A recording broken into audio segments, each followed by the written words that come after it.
Dawn hadn't yet broken when Walter Reinhardt emerged from the pilot's quarters, his footsteps echoing faintly on the dew-drenched tarmac. The breeze was cold, but his heart was even colder. On every flight, he knew that war left no room for warmth in the souls of pilots. Walter belonged to a generation that loved flying before they knew the meaning of war. Since childhood, he would climb the hills near his small town, watching the birds soar through the sky with serene wings, whispering, "In the sky, no one hates anyone." But the world had changed, the sky itself had become a battleground, and the birds were now made of metal and fire.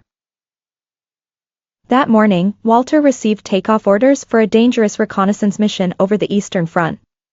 He didn't object, but he closed his eyes for a moment as he pressed the paper, as if his heart were reading something unwritten. He approached his Messerschmitt and stroked its metal nose, saying, "Be my companion as you always have been, for I am not the same as I once was."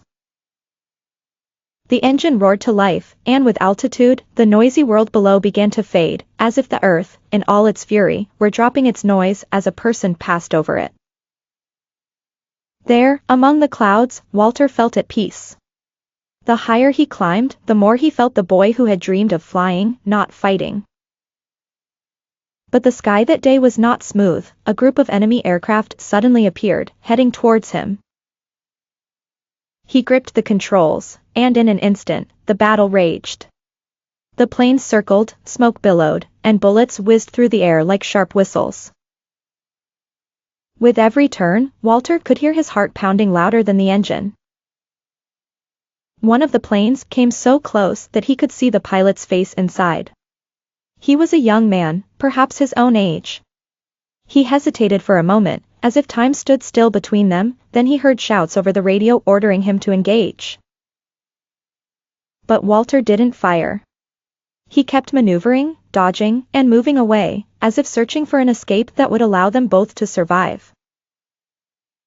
Long minutes passed before the enemy plane withdrew and vanished into the fog. Walter looked behind him for a long time, as if something inside him wanted to thank the stranger who had shared the silence of the sky with him. The silence didn't last long, for a sudden shot struck his left wing. The plane shook violently, and he realized that an emergency landing was now inevitable. He finally landed on muddy ground at the edge of the forest.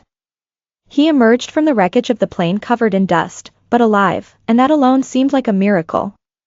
He sat on the ground, catching his breath, and raised his eyes to the sky he had always trusted.